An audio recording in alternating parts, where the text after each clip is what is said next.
Hello and welcome to Inflection Point Conversations. I'm Michelle Obeda. I'm a 3D artist and the host of this podcast. I'll be chatting with different people who are experts in various CGI fields. Together, we'll take a deep dive into one or more of the disruptive topics that have reached an inflection point in the industry. If you're enjoying this podcast, please take a moment to like, rate, and subscribe. You can also comment and give feedback. I'd love to reach more people and grow this community. Today, I'm talking with Terrence Masson. Terrence is an education and computer graphics raconteur with 35 years' experience in production and education leadership. He's the chair of MFA Computer Arts at the School of Visual Arts in New York City. In addition to feature animated films, special venues, mixed reality, and interactive projects, Terrence has worked on 20 feature visual effects films. These include Hook, True Lies, Interview with the Vampire, and the three Star Wars movies. He developed the original CG animation method for South Park in 1996 and his short film Bunky and Boo Boo. His book CG 101, a computer graphics industry reference, remains an industry standard. Terrence has enjoyed speaking at over 100 international venues, including SIGGRAPH, View, FMX, Producers Guild of America, the Visual Effects Society, and as a past ACM Distinguished Lecturer. Welcome, Terrence.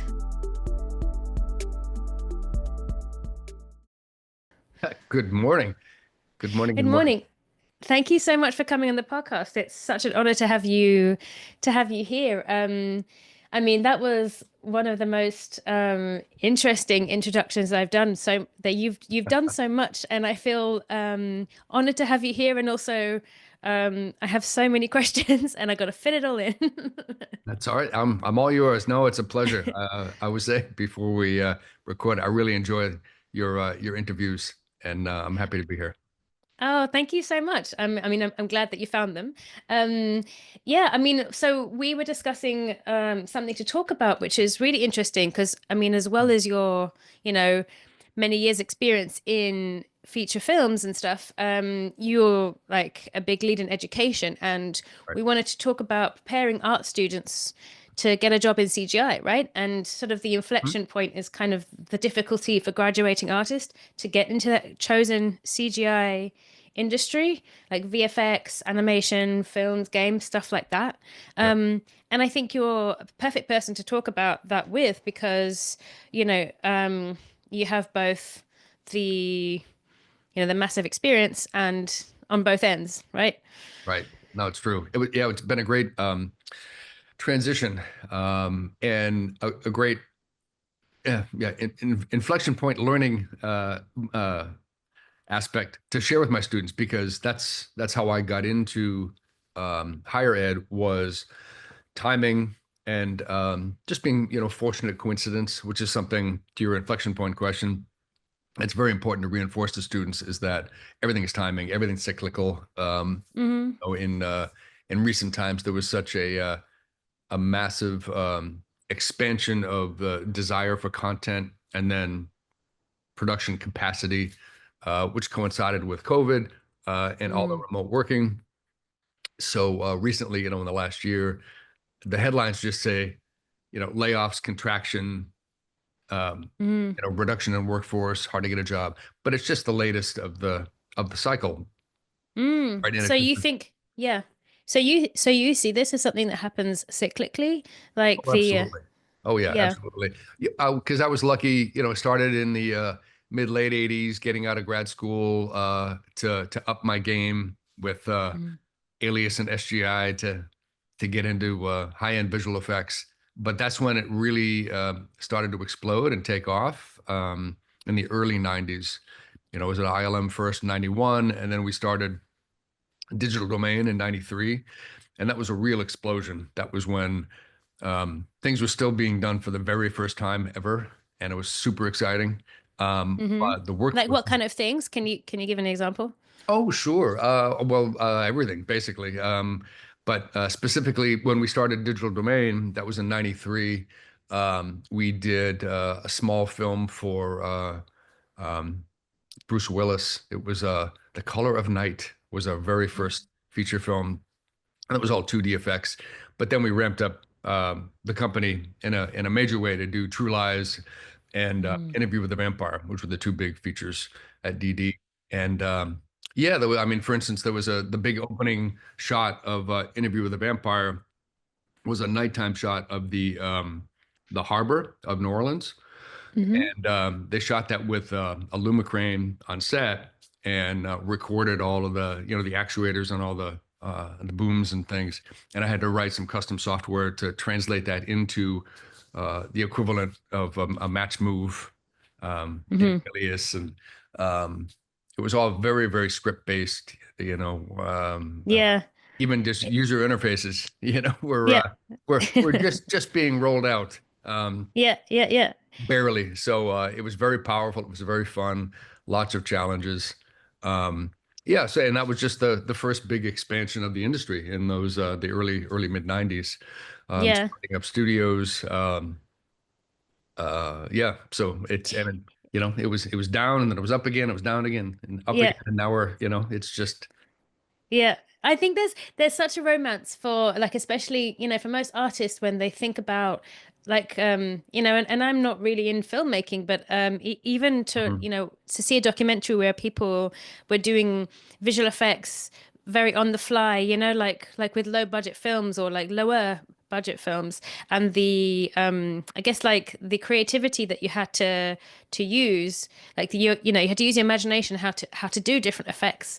um right. there's such a romance to think back to like, oh, it'd be cool to sort of have to be in that position again, whereas now so much things are easier with CGI Oh yeah. and 3D. And that's allowed, much more possibility, but it's also it's nice to think back to when you didn't have that and you had to sort of get creative with your hands, for example, you know. It was. No, it's true. It was super exciting. And because I'm that kind of personality. I love uh, doing things that I've never done before or people had Mhm. said were impossible. One impossible thing at a time, I say. Um, Yeah.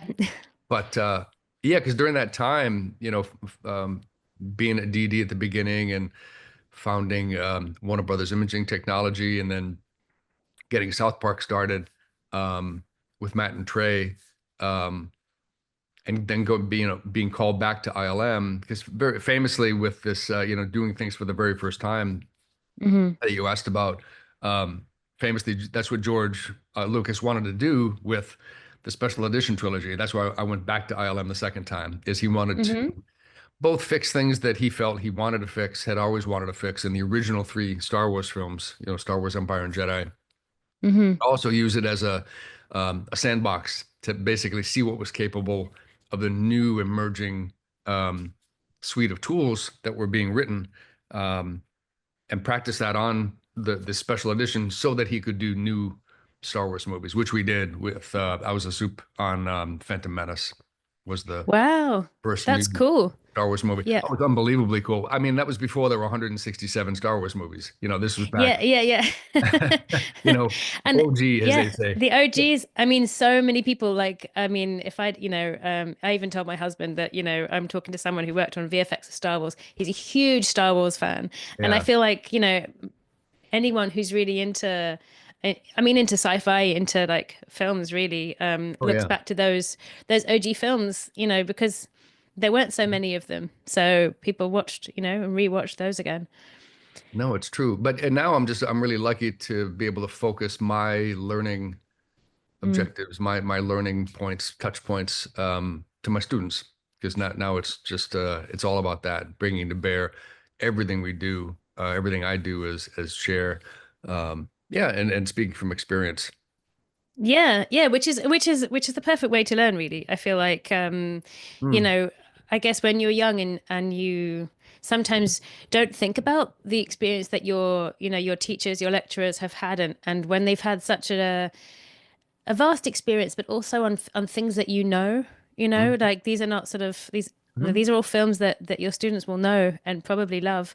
Um, you I hope know, so. Sometimes they don't. Well, I mean, so many of our students were born after the year 2000, which blows my mind. Um, yeah, that's not even that young, is it? Yeah, that's crazy.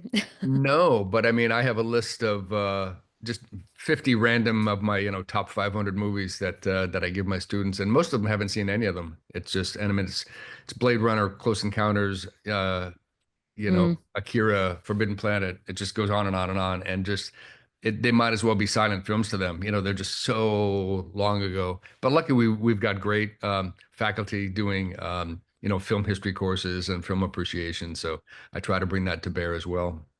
Yeah. So I'd love to ask you, so do you have, 35 years, 35 plus years experience in the industry? What made you want to transition into education? It was a really natural thing. Hmm. So I had come up through the ranks, to supervise and direct and produce. And I really liked the mentorship aspect of that, being Hmm. able to have people come to me and say, I'm having some trouble with this, or even if it's, at ILM as a soup or a senior TD, just being asked to solve little technical problems. And I certainly did too. I raised my hand about getting help too. But I just love that aspect of mentoring. So teaching was a really natural um, Hmm.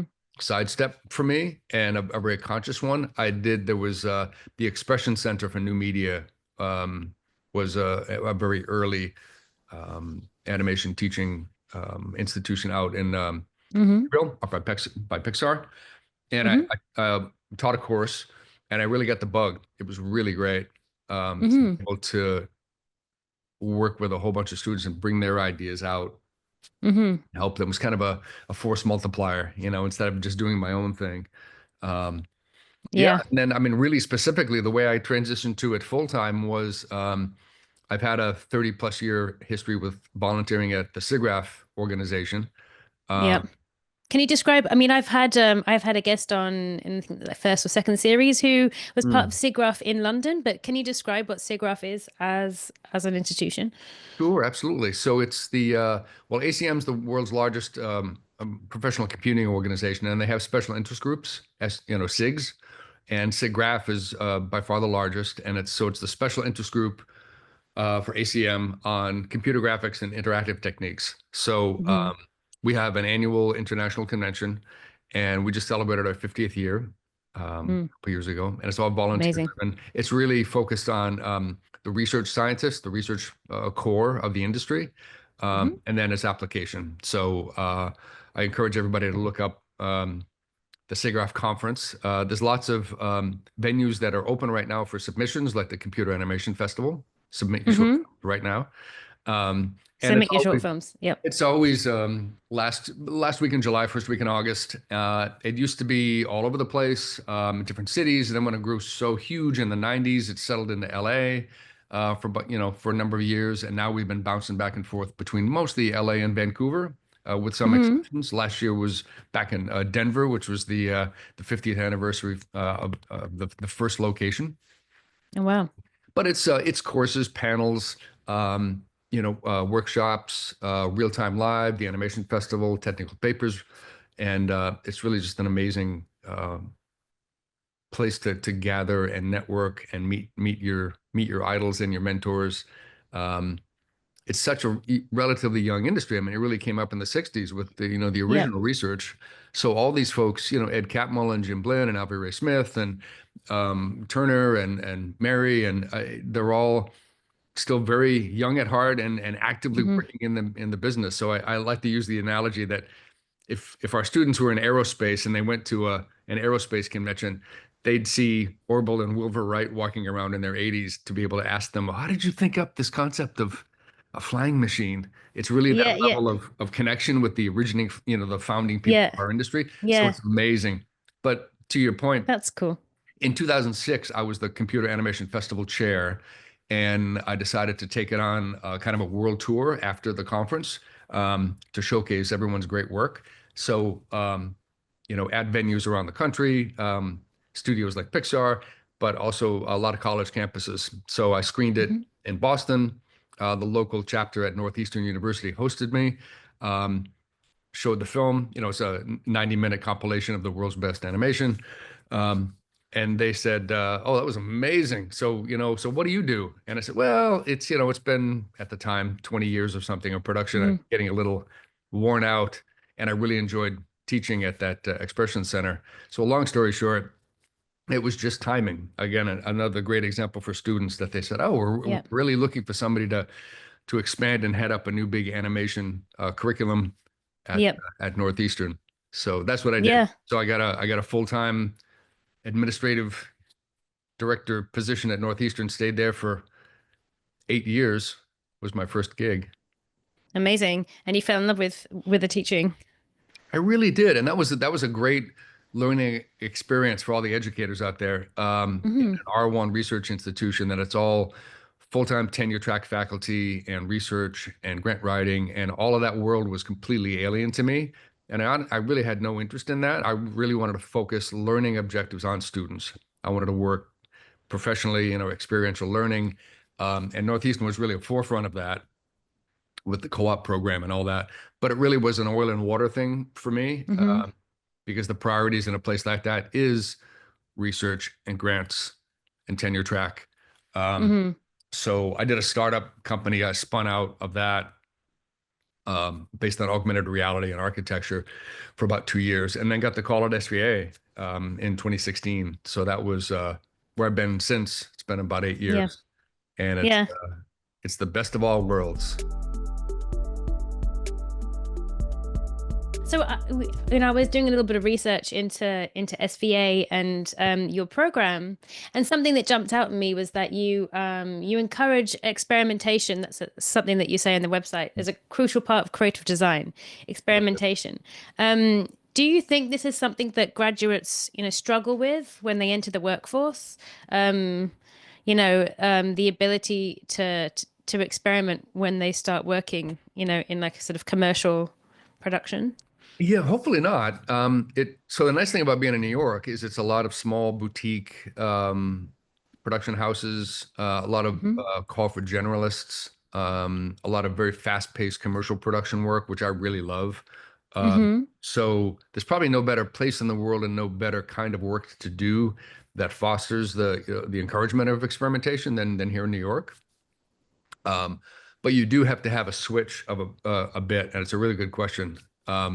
And I tell my students this, that when you're actually in the gig and when you're really focused on the job, um, it's the opposite of experimenting. It's getting it done. Hmm. That spirit of experimentation is definitely live through that process because you have to pivot and you have to iterate really fast. And hopefully you've been smart about setting up your project so that you can iterate fast for creative directors that tell you to change things over your Yeah. shoulder very, very fast. So I think that's why I think it's critical in school to learn that, to get that mentality in. Yeah. And part of that, the really core thing is about not being afraid to fail. Um, and that's a bit, Mm. that's a bit of a trope, but it's true. It's like, story, story, story. Well, yeah, it's true. Um, but yeah, not being afraid to fail, really learning from that, again, Yeah. iteration, and really embracing that, you know, not knowing what you don't know. Yeah. Yeah. Absolutely. I think the it's interesting that you were saying not being afraid to fail as being part of the encouraging experimentation because Oh yeah, especially when you're starting out, to have the space. I guess, a lot of students, their aim is like they'll be making their own maybe shorts, right? Like you're making your shorts, you're building your most portfolio, and you're trying to stand out. So you're trying to make things to stand out to get hired, right. and to get hired in a company, and then suddenly like feel like maybe your creative ideas don't matter. Like I think that must be like, do you feel like that's a thing that students, because obviously you're this tiny person who's like the youngest and least experienced in whatever the industry you're getting into, Right. um this sort of like how to bring all the things that you've learned and your creative energy and to be able to use Yep. them. I mean, I wonder. I haven't worked in VFX, but I started out. I graduated in architecture and went into a video games company straight away, and Yep. um, and I had to suddenly learn, like, what was available, what was wanted of me, what could I push, and I mean, I'm so glad I had this energy. I wanted to do everything, and um, I think that did me well. But Valuable trait. yeah, but also to your point, it was like such a lucky right place, right time situation that I got that job. And Mhm. it's not always possible just to sort of, apply for a job like And get it. temporarily and find your career. Right. Exactly. Yeah. Yep. Yeah. And as I was saying before, it's such an advantage being in New York with the smaller places that are more generalist Hmm. because it's a huge difference working at a big production company and being very specialized. And much of the work is um, not creatively driven by the artist because Hmm. it's such a huge operation and it's so focused in the specialties. Um, you are in large part executing, creative direction coming down many different layers of Hmm. you. So the opportunities for being purely creative and doing kind of whatever you want are much less. Um, Hmm. I can remember a lot of individual examples at ILM on the Star Wars films and others where you can ask George Lucas if, hey, can I bank the Millennium Falcon to the left instead of the right? I think that might flow well with the edit. And he was, yeah, sure, do that. But that's pretty rare. You're Yeah. you're working with the best of the best, and you're just saying, Hmm. absolutely, I'll do that. Whereas on smaller operations and in games, when you work with designers, you have a lot of creative input and flexibility, and you can just get creative pitches. And it might be an interesting segue into talking about new innovation technologies that allow you to do that Mm. even more, including AI, to be able to ideate, just really get away from the blank page and working Yeah. working with Yeah. them Yeah. Yeah. to do that. Yeah, just before we get onto that, because I definitely want to talk about that. Do you think there's a pro and con? Like, do you think it's better to work for a smaller boutique studio Mm. versus a large company? Is that something that, or are there like pros and cons to both? Um, well, it really depends on the individual personality, but Mm, I think it's better overall for most people. I would recommend to work at a smaller company and definitely do it in person. There's a lot of remote work out there now. A lot of the mm, places, again in New York, uh, Buck and Hornet and PsyOp and places like that, and a dozen others. Um, After COVID, they just said, well, what we don't really need to spend a gazillion dollars on um, office space rental when mm, all of our team are just kind of here scattered and we're doing great work. And so yep. that's not as fun, especially when you're young and you're just starting out. Mm-hmm. You really need that interpersonal water cooler talk and, going out to lunch together and staying late and, you know, Yeah. having fun. So that's what I would recommend is try to find smaller places that are in person. Um, Yep. but it's not for some folks. It's really high stakes, high pressure doing freelance work, going from Yeah. job to job. And that's how most people will start, but that's where you really learn your chops. If you're lucky enough to get a position at a much larger company doing something you love, then by all means take it and enjoy it. Yeah. Let's talk about the technology. So, new technology, being able to push VFX forward. Mm. Yeah, tell me like what you found, or like in the last, let's say five years, or 2 years, or 3 years. Mhm. What do you encourage students to start learning to be able to like have in their toolbox that's new? Yeah, no, that's true. I've been out of VFX production for 15 years, Hmm. spending a lot of time in special venue with Douglas Trumbull, a lot of game design production, Hmm. and other innovative technology stuff. I mentioned I did a startup company based on augmented reality, Mm. um, very active in virtual reality production and storytelling. So about the last about well, certainly the 8 years I've been at SVA, it's been really story development. So, and working with production experience, pipeline optimization, knowing how to get something done with a variety of tools in a certain way, so you can do the absolute highest level Hmm. and with the least amount of resources. That's really something Yeah. I'm really good at, figuring out how to do things, and then using the technology to do that, but around story and basically being able to tell your story and give your vision. So that's really what I focus on with my students because Yeah. I have 100 graduate students in our 2-year MFA program um, at MFA Computer Arts at SVA. Mm. Yeah. So And You brought up story a few times. Is that something that's typically forgotten when people are focusing on, let's say, VFX and animation?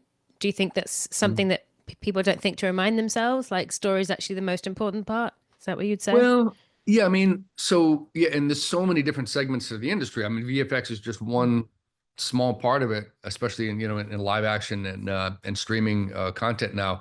That's for the artist, it's not really story driven at all because you're executing a VFX shot, right? Mm-hmm. So as a VFX artist, you're not worrying about story at all. And I shouldn't say, Mm-hmm.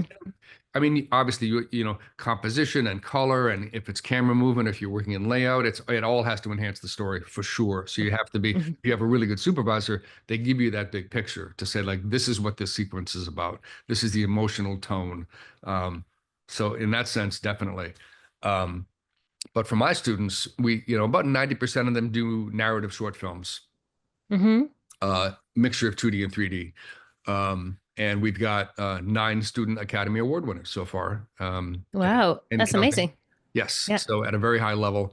And then the other, about the roughly other 10% are definitely story driven as well, but in experimental art, and they do the really cool stuff. Mm-hmm. What kind of Reinstall. stuff is experimental art? So when I took the program over, it was called fine art, but it really wasn't because we use the highest end technology, 3D printed, laser cut CNC installations, Mm-hmm. projection mapped on haptic surfaces, driven by real time Oh, graphics and augmented reality, and it's just oh, so cool. cool. Oh, it's Yeah, so yeah, yeah. wow, and a lot of game design flavor in there. Um, and that's so it's all story driven in that sense, and they get a really unique opportunity. It's a great reason for going to graduate school, kids, is Mm-hmm. you get to focus on your telling your story and doing it in any way you want, because when you do get into production, Mm-hmm.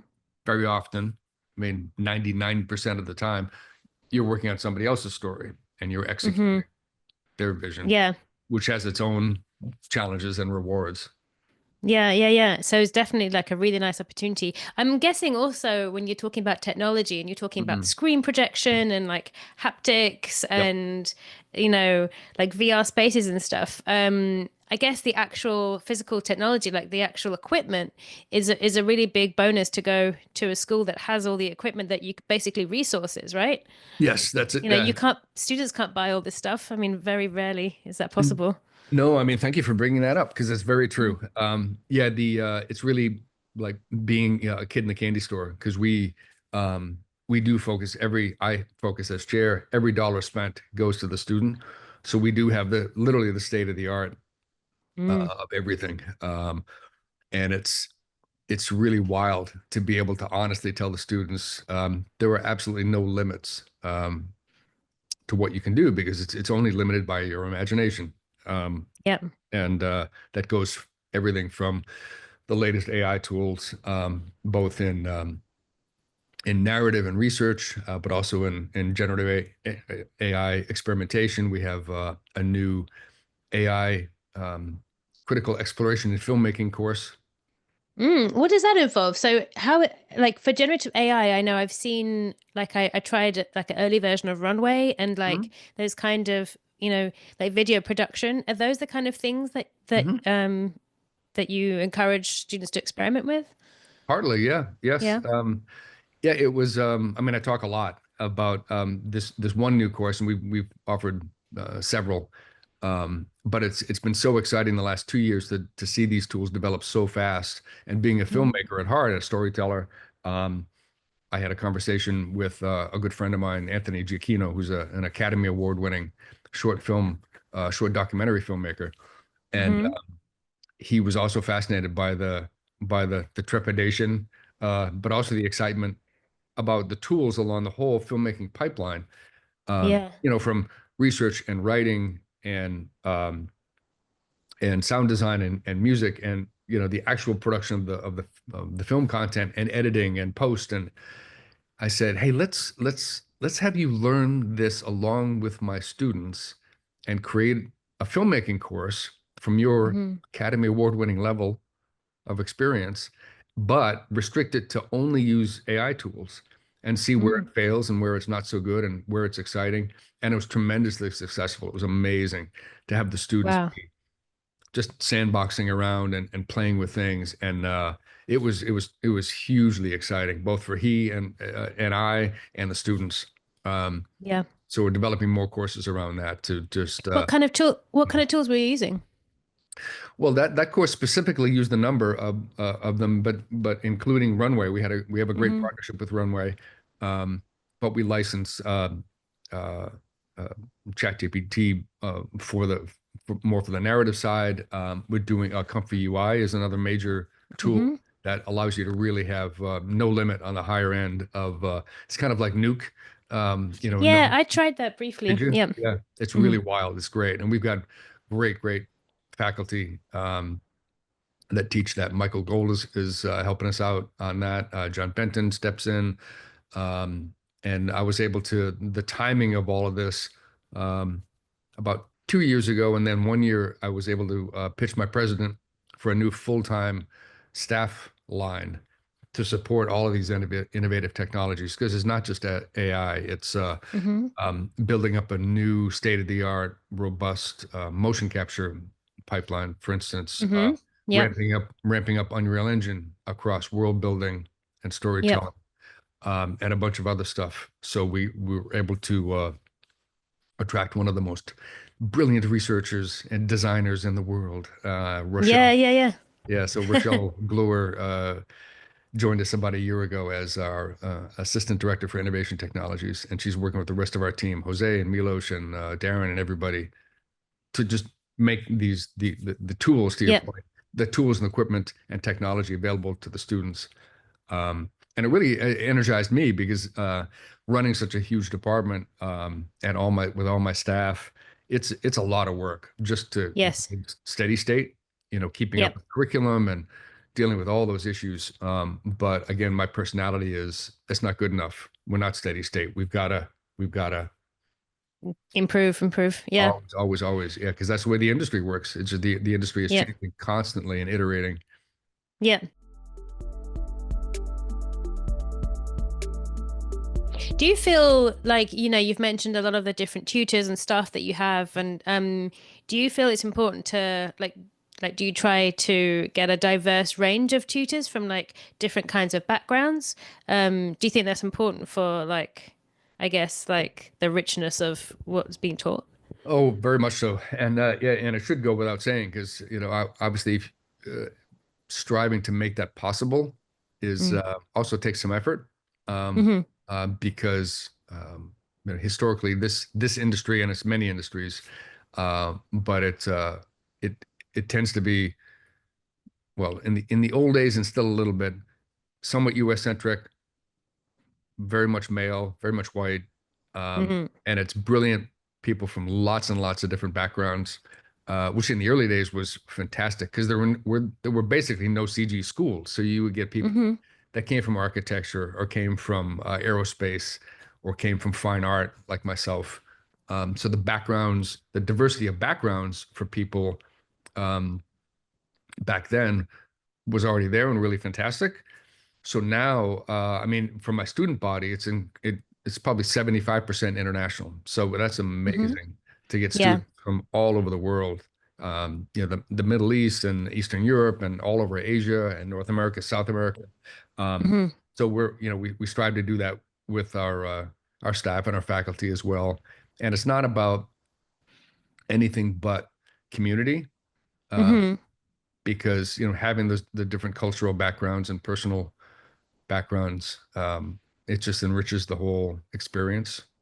Yeah, it's true, right? Because, I've talked about this with different people, but I've also heard a lot of, filmmakers and kind of, TV show makers and stuff like talk about this. Like the Mm. when you have when you have different stories being told, Mhm. you also encourage more, more students would get excited because, like if you only ever saw one kind of film, Right. and you thought that's not really my kind of thing, I guess I'm not into film, and actually there's such a big range of things that Yeah. you could do, and it's not just film, if you open it up to like any kind of creative experience or digital experience, you're going to capture all, the imagination of so many more different people. I Mhm. think it's cool when you see what people from different backgrounds, from different countries, Mhm. definitely different like sort of ethnicities as well. Because I think For if you don't sure. see tutors who look like you think this maybe is not a place for me. It's And true. it's like that. Yeah, it's like that when you go and work in, studios. Mhm. If I look at like, the people who are the head of the company, right? Like I look at the directors or the partners or whatever. If I don't see anyone who looks vaguely like me, I kind of feel like maybe I'm not the most welcome, which is not necessarily true, but No, it does send a message, to young people. no, it's So, true. And no, and I was very fortunate coming up at the beginning in visual effects at the very high end. For me to have work with studio heads and heads of departments and head of creatives, and the majority of them were women. mm, Leading ILM, leading DreamWorks, leading places like that, and Digital Domain when we founded it. A lot of producers certainly. So it's just very natural in my experience to have that kind of different perspectives. yeah, And now as I've gotten older too, I really am grateful for my adult learners. So the majority of my students are 20 somethings. They're coming either right out of undergraduate school or they've been working for a few years. But I hmm. love when I get a couple of folks in their 40s that decide to come back and Oh, that's great. oh, Yeah. no, and it's so great for the student body because they see again they get a different it's a different perspective on critique on Hmm. oh, let's watch this or let's think about this. So that kind of age diversity as well. Diversity just means difference. Yeah, yeah, yeah, Um, for sure. The age so diversity, I didn't think about yeah, that within the students. That's actually really interesting. And I forget yeah, that. I love when I hear people tell me that they've decided to change careers in their yep, 30s and their 40s. Because you think, well, you must be really passionate, and you sort of like, you're only living once. So if you want to do this thing, go and do it. And yep, I'm sure people who do that, I'm sure your older students, maybe have even more of a drive, or I don't know, maybe the same amount of drive, but they're deciding to change their whole life, so it's higher stakes, yeah, maybe. yeah, yeah. It is different. Yeah, it's not better necessarily. It's yeah, just different. Um, Yeah, but it's certainly easy on the student side because they're coming from all over the world. Um, yeah. the nice thing about running a graduate program is I handpick all of our students. So Mm. well, along with my staff, we look at every single portfolio several times and curate. Basically, we Mm. start with the best of the best. You definitely have, keep the bar extremely high, and then see how we can balance all that flavor to get the most variety in an incoming student class. Um, Yeah, that's great. yeah, I have a question of something that you touched on. You were talking about AI. You were talking about the trepidation. And I guess whenever talking about AI and the positives of it, I always think I meet a lot of people who have just, I guess, written it off. And I'm wondering, Mm, written it off with the trepidation of, being scared of what it might replace, what it right. might do. I'm wondering if you have any thought of like, um, yeah, we think of, let's say for example, with filmmaking, right? So, people are afraid of AI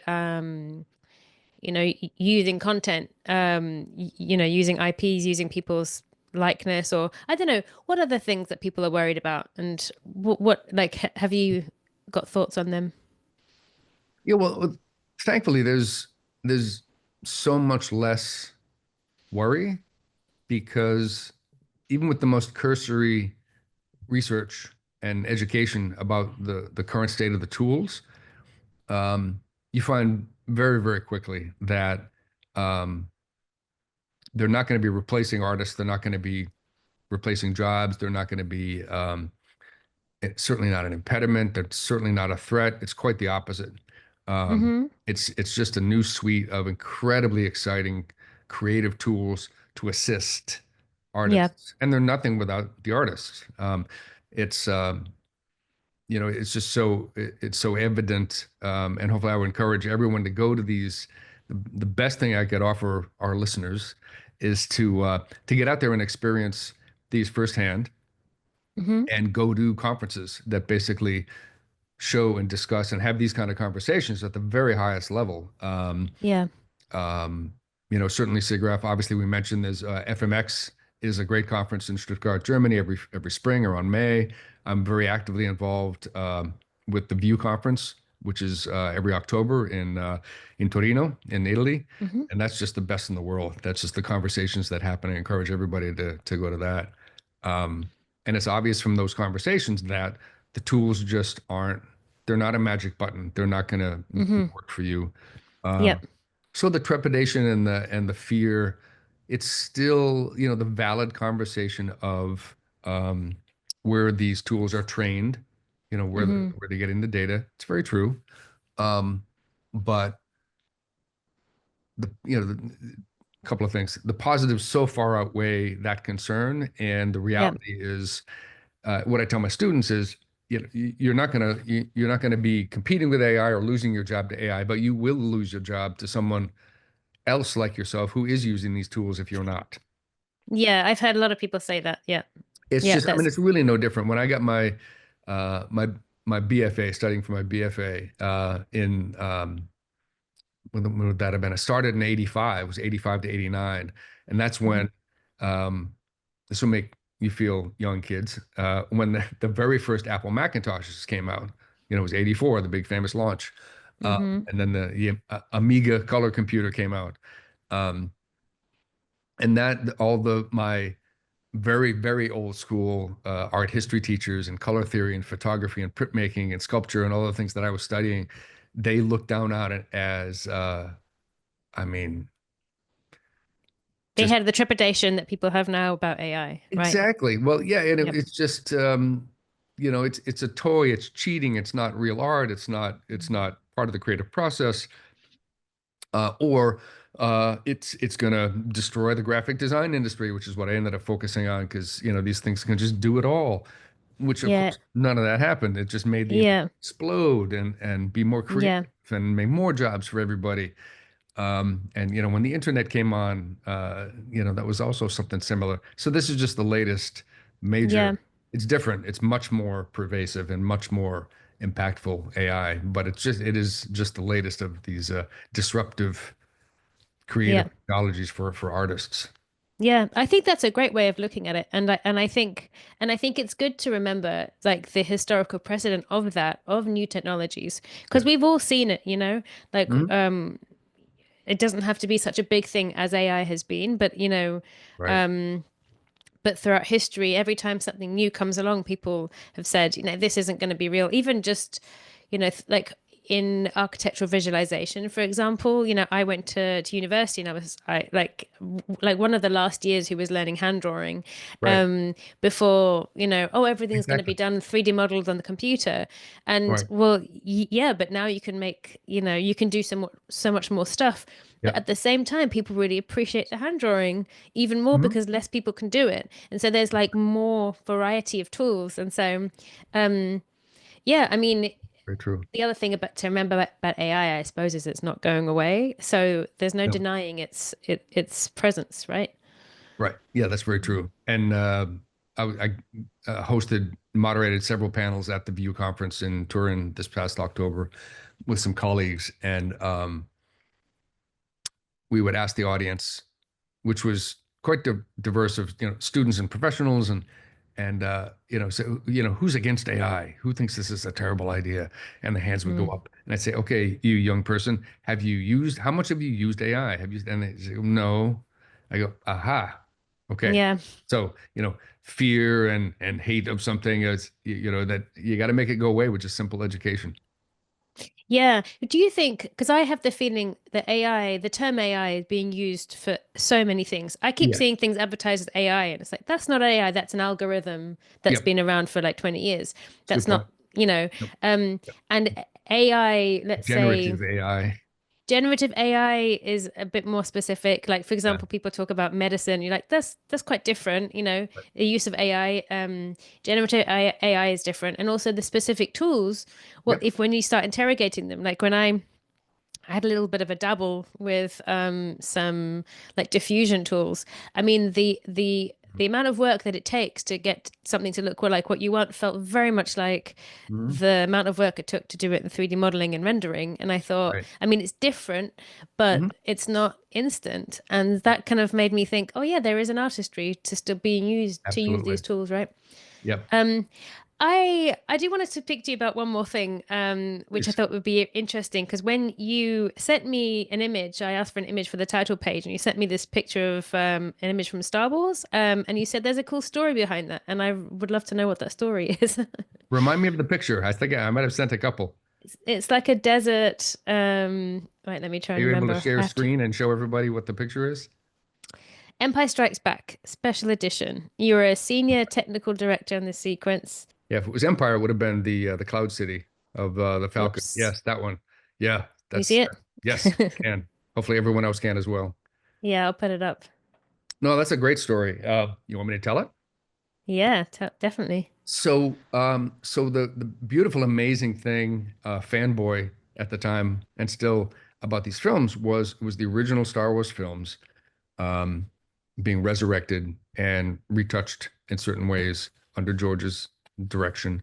Um, so on The Empire Strikes Back, the Cloud City sequence, and we got film elements, from the archives, rescanned, including matte paintings from the incredible Ralph McQuarrie and miniatures, shots, and plates, and then got to augment them basically. So this was an instance of combining all of those things with new 100% digital shots Hmm. on the approach to the Falcon approaching Cloud City. So that whole So sequence, just to explain that, you have map painting, which is like a 2D image, and correct. then you're putting 3D shot film onto the map painting and blending the two. That's right. Yeah. So Yeah.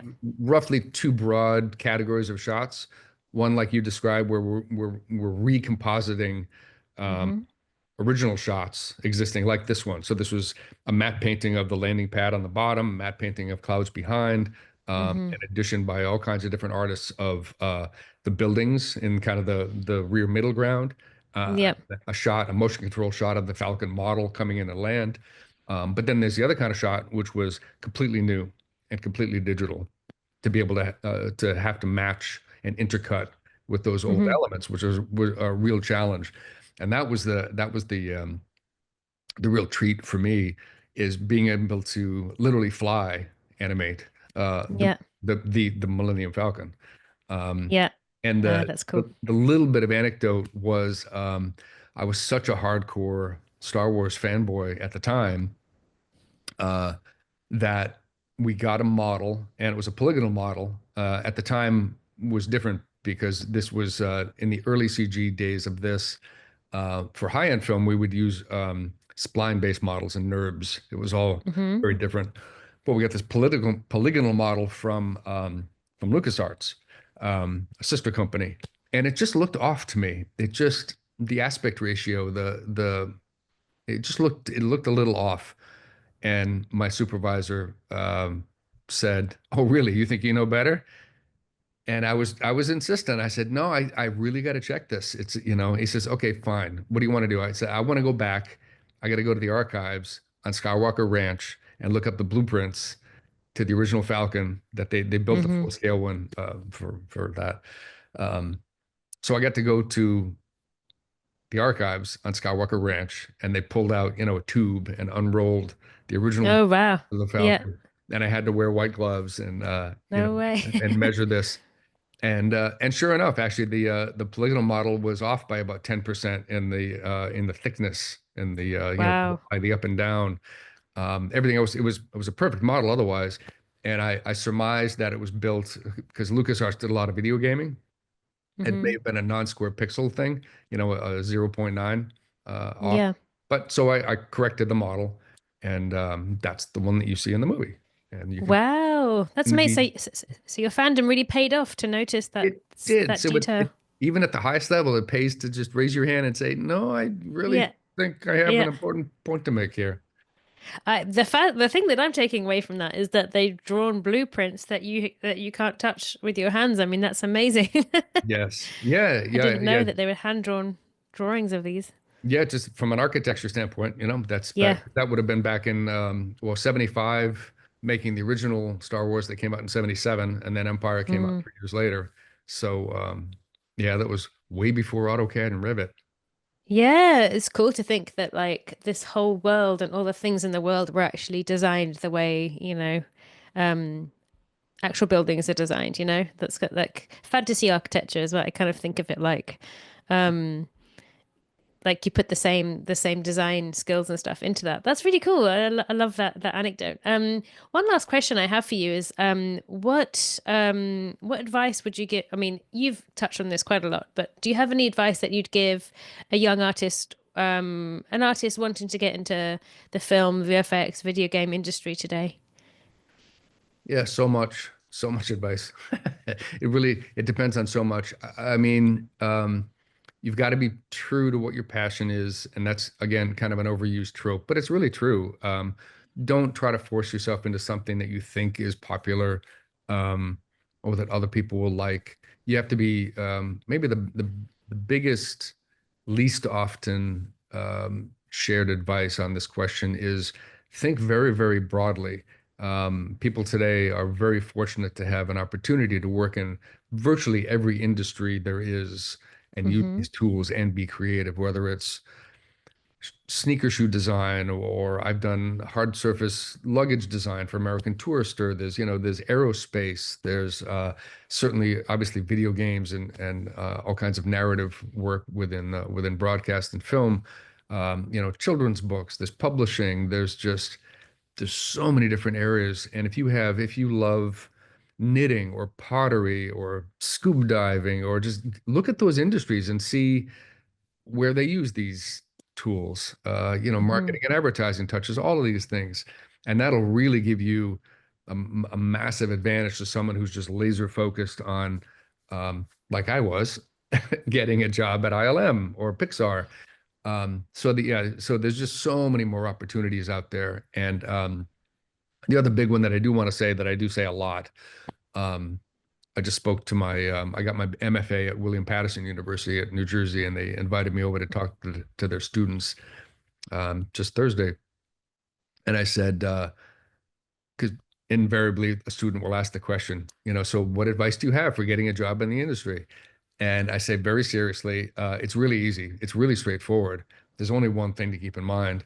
And everyone goes quiet and looks at me like, oh, he's going to tell me the deepest insider secret. I said, you just have to be better than everybody else. That's very good advice. And I mean it. And I preface that with a little asterisk that it's not an ego trip or an ego boost. It's a matter of being aware that every industry is driven by the bell curve, a distribution curve, where the majority Hmm. of plumbers, the majority of accountants, the majority of doctors, the majority of animators, they're average. They're Mm. fine and Yep. good. And all you have to do is be aware of how do I be a little bit better, just a little bit better, and you'll stand Yep. out. And along with that, it's an aspiration to be better than you were yesterday, just to be better, do something Yep. to be better. Um, and I think maybe the corollary to that I'll wrap on is soft skills. This is something really important that I hear from my alumni, even today, especially today, where it is highly competitive and things are contracting and reshifting. Is that it's really, really, really hard to find someone who has the creative skills at the highest level, the technical skills, but also the soft skills. And this is something Hmm. that's really not talked about enough. And you know this from talking to so many people is you'd much rather work with somebody who's fun and nice and kind and Yep. proactive and helpful, and Hmm. as opposed to the opposite. Someone who has an ego Absolutely. trip or is arrogant or just shows up late or just has an attitude or just knows better or just it's so Yep. relatively easy, I think, to just be nice and have fun. Yeah. And that's my advice is I focus on think the that's soft skills. that's great advice. Yeah. Yeah. Yeah. Focus on the soft skills and just be better. than everyone else. There you go. That's a great little soundbite. Yeah. Yeah, that's amazing. Thank you so much, Terrence. I mean, I feel like I could keep talking to you. There's so much interesting things. I definitely encourage anyone wanting to get into visual arts to check out School of Visual Arts and Terrence's program. I'll Please. put the Yeah. website I was going to say, in yeah, here. share the website. My email is, you can be welcome to share in the chats. And I Great. look forward to hearing from people, and I look forward to seeing your future podcasts as well. Thanks for doing this.